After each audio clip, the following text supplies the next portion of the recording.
Morning and welcome to Core Connection. I'm Mira Rubin here with you on Enlightened World Network. And today's topic is complexity and resilience.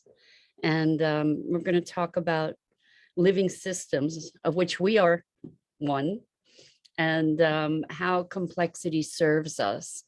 So it should be a stimulating conversation. As usual, you guys always make it a stimulating conversation. Good morning, Gia. Welcome. It's great to have you here with us. Before we get started, though, in our conversation, let's take a minute or two to get present. So let's take a deep breath in through your nose and hold it. And imagine clean, crisp oxygen flooding into your lungs, flowing into your bloodstream, nourishing all your cells, all your organs, bringing vital life energy to your body and being. And as you exhale any tension, stress, negativity, fatigue. And now let's take another deep breath in through your nose and hold it. This time, imagine brilliant, bright light, lighting you up from the inside out, illuminating, electrifying, energizing all your cells, your molecules, your electrons, and creating this brilliant beam of light from your heart out into the world. And as you exhale any remaining tension, stress, negativity, fatigue.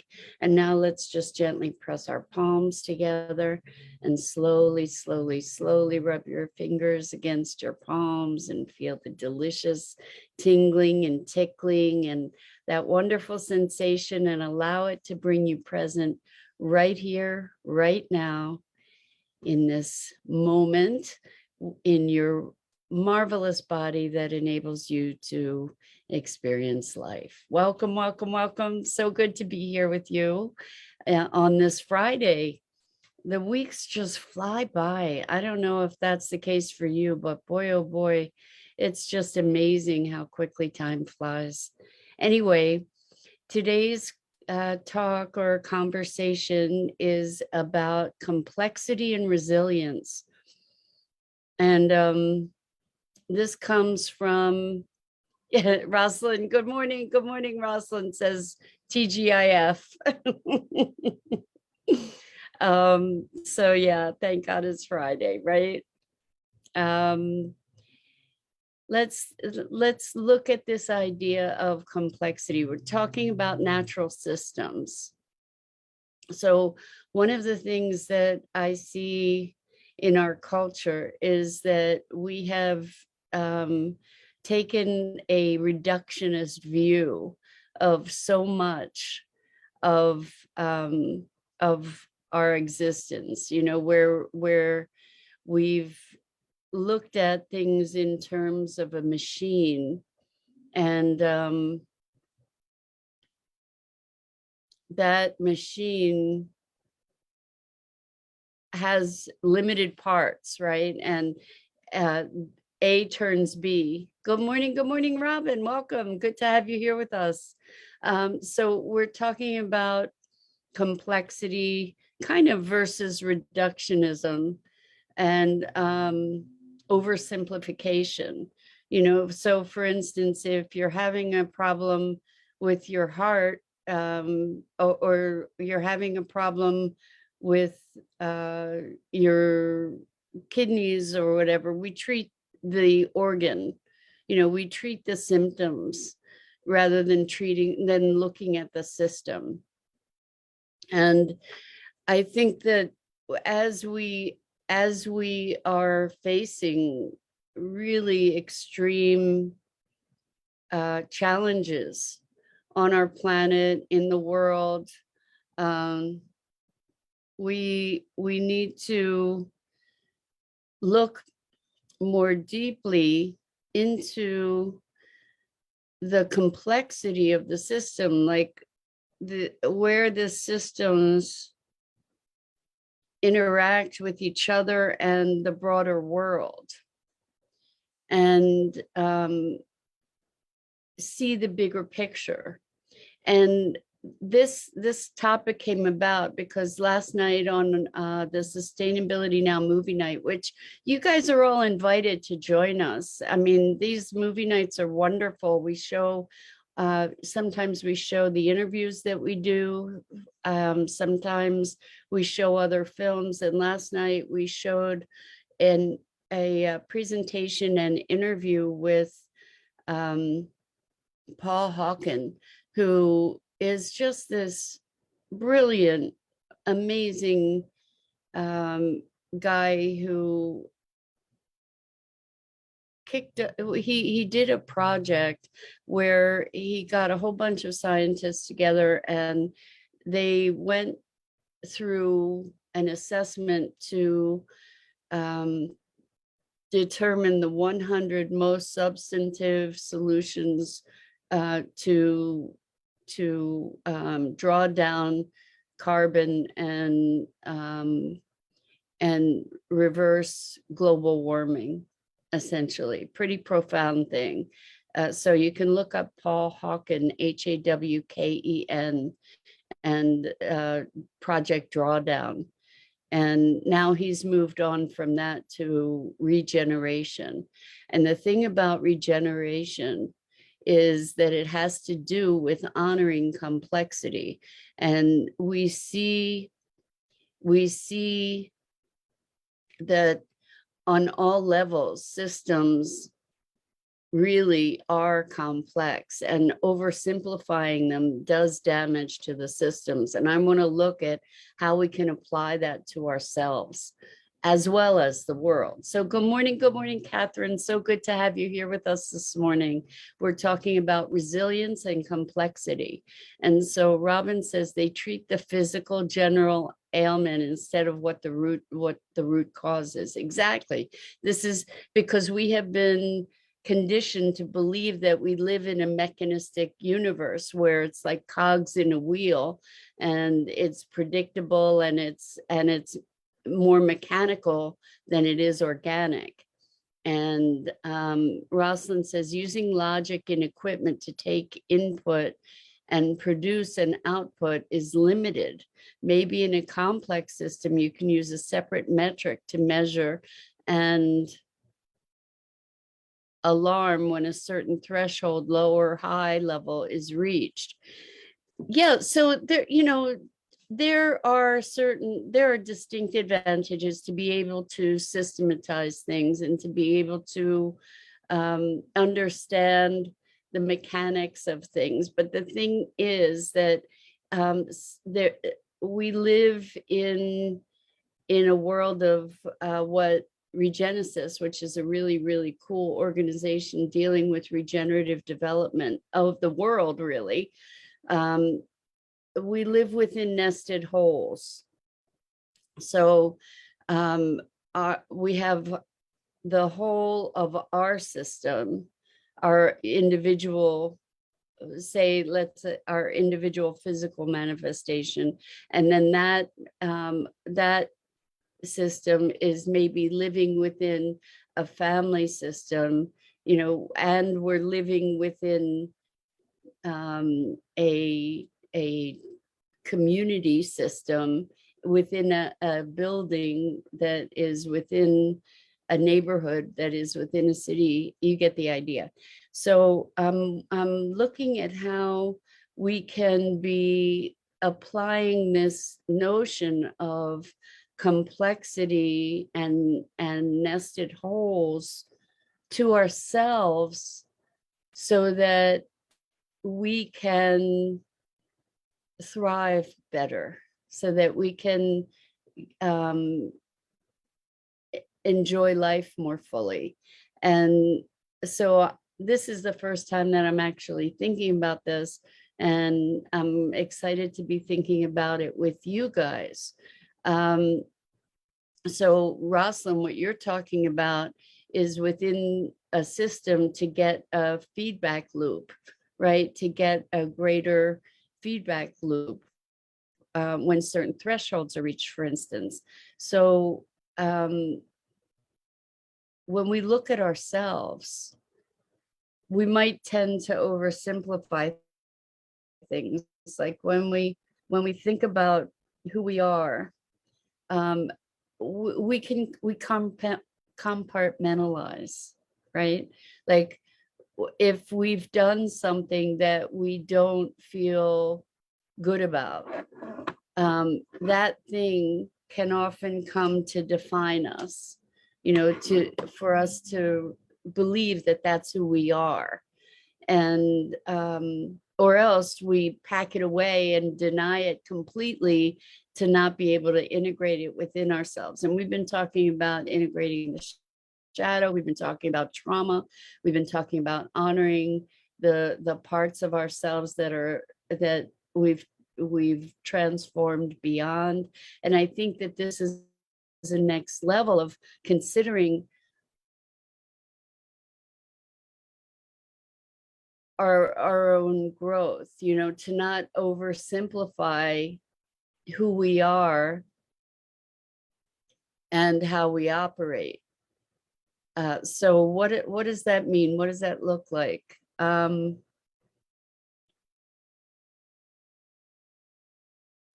We've talked about, as we metabolize these different parts of ourselves, that's how we become whole. It's an oversimplification to say I'm a good person, for example. What does that mean, right? And if I'm a good person, then if I do something or say something that doesn't align with my idea of what good is, either I need to get rid of that thing because it doesn't line up with my notion of who I am being good, or it shatters my notion of who I am, right? So when we, and maybe that's not a bad thing if we think I'm a good person, because that's very one-dimensional, right? It's not an enrichment, it's not a rich expression of who we are. There are times when I'm a good person, and I'm putting good in big air quotes, where I fit my ideal or idea of what a good person might be. Or there are times when I do or say things that maybe don't fit that box, maybe don't fit inside that box. So then what? How do I integrate those parts of myself? How do I find forgiveness for myself? Good morning, Lisa. Welcome. It's good to have you here with us. It's great to have all of you here with us. I love that we're connected and knowing each other. So I'm just playing with this idea. When we recognize that we are complex beings, that we're not one-dimensional, that we have all these different aspects. When we recognize that we can be any of it, and that we truly are all of it, when we accept that, then there's an ability to be more resilient. So if we have this singular idea of I'm a good person, and then something happens that challenges that, it can shatter that whole thing. And then how do we come back? Because we've created this false metric, this false measure for ourselves, that is one-dimensional. I mean, it may sound like it's a good thing to strive to be a good person, but what does it mean to be a good person? What does it mean? We don't necessarily look at the complexity that might be underlying that. It's like black and white. And when we reduce things, again, the idea of a reductionist view, when we reduce things to good and bad, then there's a whole spectrum of living that occurs. I mean, you're talking about points on the extreme ends of a line, for instance, and you're missing everything in between. And it's not even a line, it's more like an orb, right? So Catherine says we have to love ourselves. So we make mistakes, but we need to love ourselves. Yes.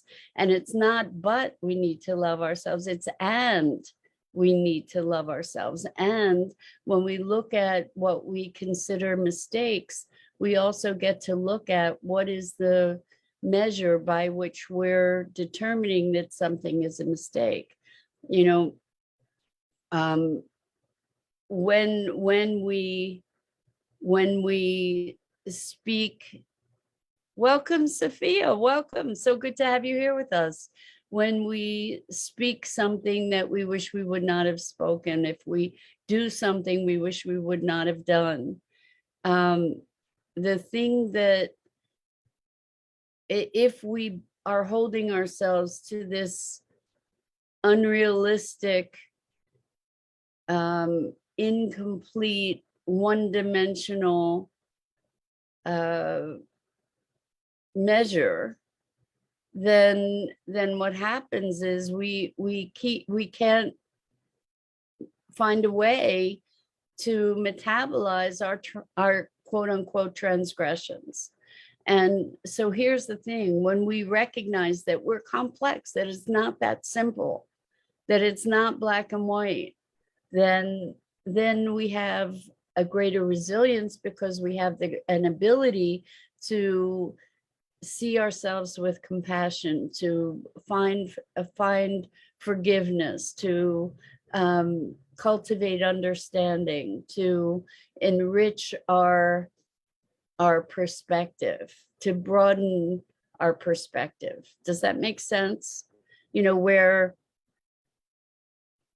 when we look at the bigger picture, when we stand back and get a broader view, things make a whole lot more sense, because we can see the interaction of all these different parts and pieces, and how the complexity of the system is resulting in certain responses and behaviors. Like if I snap at somebody, then I can feel really bad perhaps about having snapped at them. If I step back and see, oh my gosh, there was this pressure and that pressure and the other thing, and these old triggers, and now I can see that in context and say, oh wow, of course I snapped. Look what was at play. And then I get to clean it up with the other person, right? But in standing back, seeing the complexity of the system, it allows me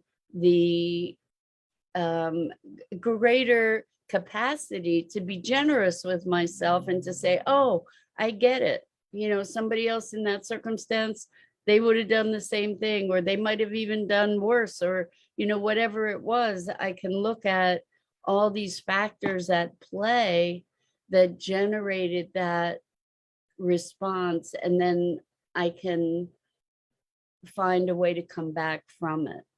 You know, it gives me a way to be resilient. Whereas if I just look at that, I can say, I'm terrible, I'm awful, look how horrible, you know, what a horrible thing to do. It's, you know, and go into that deep, dark hole. And so when we're talking about complexity, we're talking about a broader view and looking at all the different things, different elements that are at play. And obviously we can do the same with other people. We talked about excuses and how excuses kind of disempower us and others. But what I'm talking about here is not excuses, but understanding and comprehension and compassion and perspective. And I think that we can tend to reduce things to black and white, right and wrong, good and bad, light and dark, all of that, you know, that by reducing things to that kind of polarity. Thank you, Catherine. Catherine says, love what you're sharing. When we reduce things to that kind of polarity, we're setting ourselves up for inaccuracies and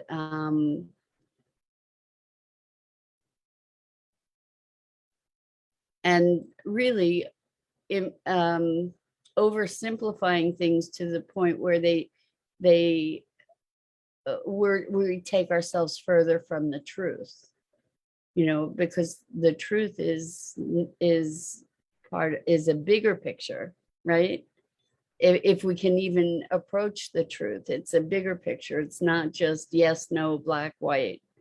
Lisa says the result in the end of the behavior is amazing when you can step back and realize that you created what you created in that minute, acknowledge it, you begin to change and do better. Yes, I think that's 100% true, Lisa, that awareness is the first step to change, right? But the thing is, we need to be educating that awareness with knowing that we're not an isolated entity, knowing that a behavior is not an isolated, I mean, I get that it's an isolated incident, but that it didn't come out of nowhere. There's a whole lot of stuff that happened or contributed to whatever that circumstance was. And if we can step back and see that, then we can have greater access to ways to shift or modulate it. And so here's an example from Regenesis. And I kind of love this. So Catherine says, some people we have to distance ourselves from. You can't, you can't change others. And we must have respect for our own being. Exactly. So we can't change others. We can change the way that we are. When we change, it's remarkable how in coaching, I notice, and my clients notice that when they change, it's miraculous how everybody around them changes, and this is a really fascinating phenomena, that when we change, people around us change. Why is that? Because when we change the way that we interact with people. We're different in our interactions, and when we're different in our interactions, the way that people respond to us is different, right? So it's remarkable that, and this is also talking about complexity, right? When we notice that our change has it bubbles out around us, it percolates, right? And it creates a different dynamic. And when this is complexity, that it's not just this person is this way and I'm this way, and this is what happens when we communicate or don't communicate very well. A shift within me, does it change who I am as a person? Or is it shifting my behavior? Whatever, it's creating other ripples down the road, right? So Rosalind says, does stepping back look like I am not my thoughts, I am not the body, and give way to how do you want to think and feel? I love that, Rosalind. Stepping back can look like I am not my thoughts, I have my thoughts. I am not my body, I inhabit my body. I think that when I'm not my emotions, I experience these emotions. Like, in other words, these things don't define me. They may be part of me, but they don't define me. They are part of what makes my presence in the world, but they don't define my essence. Lisa says, to quote Carole King, I love Carole King, people gonna treat you better.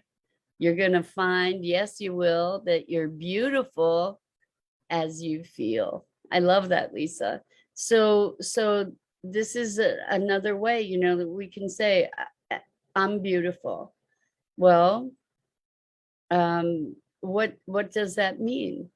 So we can, it's a complex thing. Some people who are not physically attractive necessarily have the most remarkable spirit, which makes them radiantly beautiful, right? So there's not necessarily an objective measure of what beauty might be, for example, right? So again, this is with all of our judgments and our thoughts and interpretations. When we recognize that that it's not just a simple yes or no, then there's room for recovery, because there are all these different avenues, rather than this is who I am. And then if something happens that challenges that, we fall apart. When we recognize that we're these incredibly complex beings with all these different things going on, we can find a space of, I think we can find a deeper place of compassion and understanding. So Catherine says, it's hard with some I love. It's hard with some I love all, because not loving just hurts me. I'm not, well, I agree that not loving is painful. When we're angry, when we're hurt, when we're hateful, that's hurting us for sure, for sure. And Lisa replying to Rosalind says, yes, I'm not my thoughts, I'm not my body. How do we want to think and feel? And I love the love fest that's going back and forth between you guys. Catherine says, people with light within scare people. That's an interesting thought. I think that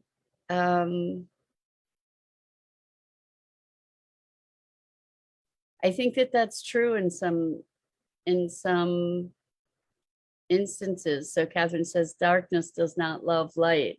Yeah, darkness may flee from the light and try to squash the light or try to extinguish the light. That can happen for sure. And I think that there are more and more people that are lighting up more and more. And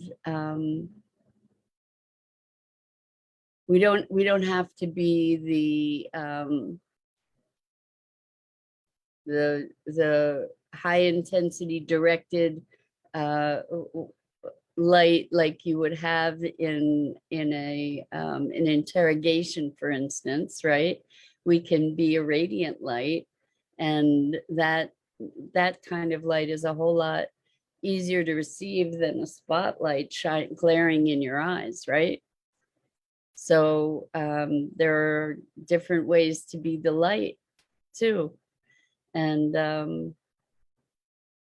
I always say light trumps dark every time.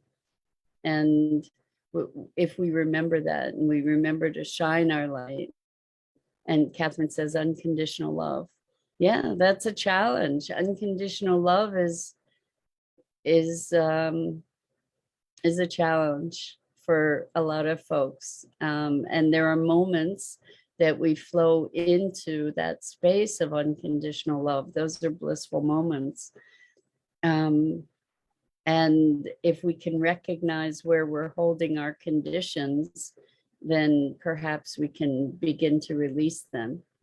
So, hello, Will, welcome. I don't think I've seen you here before. How wonderful to have you chiming in. So Will says, I find that people don't really understand how people who shine their light work. They don't understand, so they condemn. I think that's true in a lot of cases. I think you're exactly right in a lot of cases. Um, people people can often feel threatened by people who are really shining, and they just want to dim that light because it's too much of a contrast between themselves and the people who are shining. So I it can be a challenge to continue to shine your light in the face of that, right? And that's what we get to do. Light trumps dark. It does. And hopefully those people, we shed light. We talked about this before too. We shed light, and as we shed light, even those people that don't understand it or condemn it, they're receiving that light on some level. So maybe at some point they switch, some point they light up, some point they get ignited, hopefully too, right? So Lisa says there was an old movie called The Cottage. It's about a man who hates himself due to a war injury. The cottage caretaker is not attractive. They hide at the cottage, but when they meet, they see the absolute. Okay, wait. It's about a man who hates himself. I'm trying. The cottage caretaker is not attractive. They hide at the cottage, but when they meet, they see the absolute beauty in each other. I guess this is the man at the caretaker and the man who hates himself. For the first time, they realize it's the others, not them.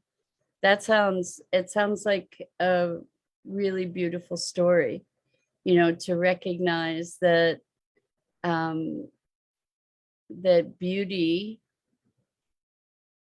is in the eye of the beholder, and our own beauty, right? Our is a matter. Beauty is a matter of appreciation, right, and recognition, and it's not necessarily based on physicalness at all, because there are some physically beautiful people that are just ugly in the way that they live in the world. Yeah, Lisa says, yeah, I didn't say it right, but I think you know what I mean. I think we do know what you mean. That again, it's more complex, right? So I'm just playing with the ideas about how we want to make things, keep it simple, right? KISS, keep it simple, stupid. But it's not necessarily simple.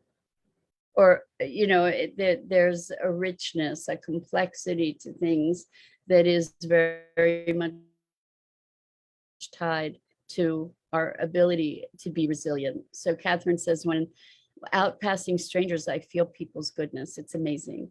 So Catherine, it's beautiful to hear you saying that. I have to run.